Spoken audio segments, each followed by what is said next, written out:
My former adoptive mother was also my stepmother. She and my father forced the adoption on me against my will when I was young because she couldn't have children biologically.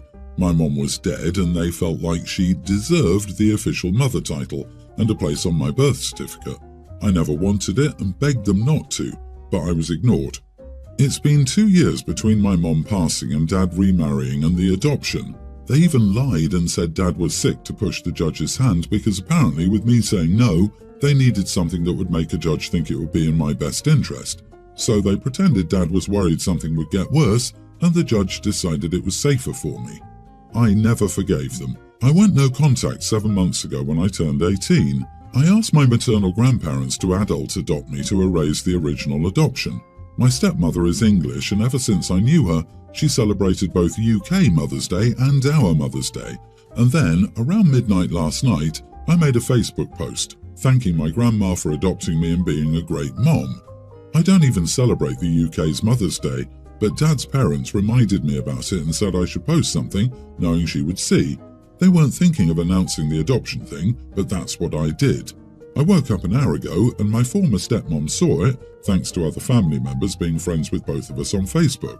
An aunt told me that they were really angry and said I was an idiot because they had no idea I was no longer legally their kid. Am I the idiot? Not the idiot. Petty, sure, but you didn't want to be adopted by your stepmother and immediately went no contact when you turned 18, so that's a pretty massive indicator of the type of people they were.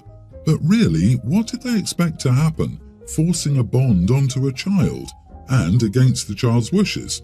I'd understand perhaps it adopted OP. Her paternal grandparents are the crap stirrers. I read it as OP made a Facebook post knowing that stepmom would see it. Why else would OP do it on the UK's Mother's Day when based on everything here? OP and maternal grandparents are not from the UK. I agree that the father and stepmom are idiots for what they pulled, but OP is also a bit of one as well when it easily could have waited for their own Mother's Day or just any other random day. I disagree. OP's not the idiot. OP's dad put his new wife's feelings over his son's. At 18, OP made a passive-aggressive post on Facebook. Oh well, stepmom shouldn't have forcefully adopted him. She's hurt? Oh okay, because OP wasn't hurt for the last 11 years. Honestly, the dark hooded version of me wishes to remind you that the words "finally a complete family" with a picture of you and your grandparents or maternal family might be a good Facebook post for US Mother's Day. Your dad and his wife sound manipulative. Not saying you should, just saying I'd personally tell everyone on my social media the full story, and if anyone tried to justify that horrible behaviour, remove and block them. My male 31, fiancé, female 32, and I have been together for 7 years. We got engaged last December. When we were still getting to know each other, she told me she was infertile. At the time, she didn't give me a lot of info about it because we'd only been dating for 5 or 6 months. She told me like she felt I needed to know in case it was a deal breaker for me. I assured her it was fine and that we didn't have to worry about that for now, and that if we were to want kids, there were different methods. As time went on though, she confessed to me that the reason why she couldn't have babies was that she had an eating disorder that messed with her reproductive system. I made sure that she knew how much I loved her because she was ashamed of it, although it wasn't her fault, she was in therapy for this. The doctors basically told her that it would be impossible for her to get pregnant. We talked about our future and we decided to adopt kids when we were ready to be parents. We now decided that we were ready for marriage and would start trying to adopt a kid. Also, at some point in our relationship, we decided not to use protection anymore and she wasn't on birth control. So, obviously, we were confident that she couldn't get pregnant because that's what doctors have said. Recently, she's been feeling sick. It's not unusual though, as she has celiac disease, and sometimes food gets contaminated. We're very careful with it, but sometimes it still happens. She was sick for a couple of days until she decided to go to the hospital. When she returned, she told me she was fine, nothing seemed weird. We live near the beach, so yesterday she told me that she wanted to have a picnic there. She told me that she'd get everything done. So, a while before the sun sets, we walked down to the beach. She'd prepared some sandwiches that we ate, we also ate some fruit and drank juice, etc. At some point, she tells me she has a surprise for me and to close my eyes. I do, and she puts a piece of paper in my hand and tells me to open them again. It's an ultrasound. Not gonna lie, my first thought was, what is this? Then I figured it out. She was expecting me to say something, so I asked her whose baby it is. She told me it was ours. This is where I might be the idiot. I laughed and said, "No, really, whose baby is it?" She insisted it was ours, and I told her, "You stole this from Google, didn't you?" Because I thought she was trying to prank me. She then said this wasn't a prank, but I'd already messed up her good humor. She got angry and started to walk back home. I followed her and asked if it was true. She said yes. I got very happy and hugged her, which made her slightly less angry. We picked up our stuff and got back home. She told me that the doctors couldn't explain her pregnancy either. She has to do some tests, so we still haven't told anyone, but she wanted me to know. I feel very sad and like an idiot because she was just too excited and had planned a surprise for me, but I messed up. And that's why people need to learn that being infertile isn't the same as being sterile. In medicine, sterile and infertile are used differently from each other, but in everyday life they are literally synonyms for each other. I think this is a reasonable response to being told you're going to be a father by someone that had told you they were infertile. Being shocked and in disbelief is a thing. Agree. I get she was hoping for a different initial reaction, but you were genuinely shocked and confused. You probably should have gotten the hint by the second time you asked, but sometimes it takes our brains a second to comprehend such news. Either way, as soon as you realized it was real, you shared her excitement. Of course, she can be disappointed it took you a bit longer to get, but that doesn't make you an idiot. P.S. An eating disorder won't make you infertile forever. Can't believe she was ever told that. Once the weight is restored and she's back to healthy habits, she'd be good to go if there wasn't a more in-depth reason for the infertility she claimed. Either she didn't hear that part or had poor counselling from her doctor. OP, I can see why you thought it was a joke. The doctors can't even explain it. Congratulations, by the way. Wishing you both and Bub all the best. My boyfriend of a year owns his place and has a cat, Libby. She's 2 years old and has always gone outside. He's stopping that as he said she injured her paw quite badly and has scratches on her after another cat attacked her. He said a few of his neighbours have become concerned recently as their cats have also become injured. He said that he gets it's a change for Libby as she's been meowing at the door to be let out, but that it's for her health and safety. And he said he's planning on building some outside open-air cage things so she's still outside but concealed in it. I was there the other night and Libby was meowing at the back door. I said it wouldn't hurt to let her out as she was very loud. He says he just ignores her for 10 minutes and she's fine and told me not to let her out. She seemed really insistent, so I let her out. The boyfriend was none the wiser, but after a while he noticed how quiet his house was and started to look for Libby as she normally cuddles him after not being let out. He started freaking out when he couldn't find her, and I told him I let her out. He got really angry and asked, "Why the heck would you do that when I told you I didn't want my cat outside?" He started saying I was rude, insensitive and horrible for what I did. Libby came back after like an hour. She was fine. My boyfriend kicked me out and has been cold to me since. He says he doesn't trust me in his house or near his cat anymore. She's a really sweet girl and I love her, and I don't think I did anything wrong. I think he's just being paranoid because she got hurt once. I'm trying to make him see my point of view that he's being too overprotective, and he says I'm an idiot and that he needs some space from me. Yeah. You've demonstrated that you can't be trusted in his house or near his cat. You are the idiot. Cats that go outside have a shorter lifespan and risk getting attacked by other animals, hit by cars, and risk getting diseases and ticks. Not your cat, home or vet bills to pay if the cat had gotten injured. I'd break up with you. Not even that. Owls, eagles, coyotes, foxes and many others will attack cats, and cats, being an invasive species, have no instincts regarding those predators to help them survive such attacks. Thus, that adorable stripy youngster you raised to be your chest warmer in the morning might never come home after being snagged by a coyote. Keep your fur kids at home and get them chipped no matter what. Absolutely. My mom would let my cat out intentionally against my wishes when I stayed with her a summer between college semesters. I assume it's a control thing with people like this and a bit of lack of care for animals. OP was directly told no. She didn't like that and was annoyed with the meowing, so she had to show off how big her pee-pee is, and is playing the, well, I knew she'd be fine, and she was fine, and she used to do it, so what, card after she's been called out. I hope you enjoy being single, OP. I, female 35, have a daughter, Jessica, teen, and 2 years ago I married Joe, male 47, who has a daughter, Bella, same age.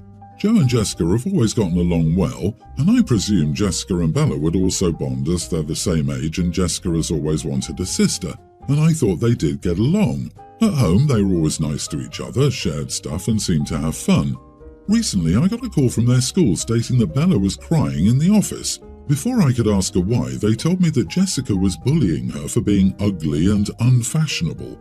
Bella does have a bit of an alternative style, but I think it's creative and unique and not an excuse to bully her. I was absolutely horrified at this, as when I was a child I was also bullied for things like that, and I've always raised Jessica to be kind and empathetic. I picked Bella up from school early and took her out for ice cream and let her talk if she wanted to. She confessed she didn't say anything because she wanted Jessica to like her, and she didn't want to cause any problems as since her mom died, she hasn't seen her dad so happy. I then continued to tell her I wouldn't tell Jessica that she told me, but that the school did to possibly mend their relationship, and that she can always talk to me whenever, as although I will never replace her mom, I want to be there for her no matter what. When Jessica came home, I told her that her behaviour was extremely unkind, and I asked her why she did it. She then continued to say that she was right, and that Bella dresses like a freak and looks like a hideous rat, and that her friends were teasing her for having to live with her. I then told her that I would be taking away her phone for a week and that she has to apologise to Bella. She then said some more nasty things about Bella which made me snap. I told her I would take away all her makeup other than her skincare prescribed by her dermatologist and most of her new clothes that I bought her last week. She then started crying, which made me feel bad, but I didn't relent. Her main interests are makeup and fashion, so I've decided to take them away since she's bullying her stepsister for a related thing. I thought it would be appropriate until she learns to show kindness to others. I've offered to set up therapy or try to discuss it, but she screams I'm ruining her life every time I'm near her. However, Bella appreciates my effort, and before anyone asks why Joe isn't involved, he goes on a lot of business trips, so he's currently away, and I'm a stay-at-home mom. So, am I the idiot for removing my insecure daughter's makeup and clothing? Absolutely not the idiot. You're a wonderful stepmother and Bella is lucky to have you. I'm sure your support means a lot to her. Jessica needs to learn a lesson, and that's a good way of doing so. Also, try to talk to Jessica and slowly dismantle these toxic, superficial ideas she has. It might help the issue because I doubt Bella is the only girl she's bullying. You are the idiot, OP. Do I think Jessica needs consequences? Yes. Will taking away clothes and makeup make her see the error of her ways? Probably not. There is a much deeper issue here, and I think the best course forward is therapy for both girls and you, because her reaction here seems extreme. Also, taking away prescribed skincare. I would let her keep the dermatologist's skincare stuff. I don't really view trying to treat acne in the same vein as fancy clothes. Does she really have bad acne and usually cover up scars or active acne with cover-up?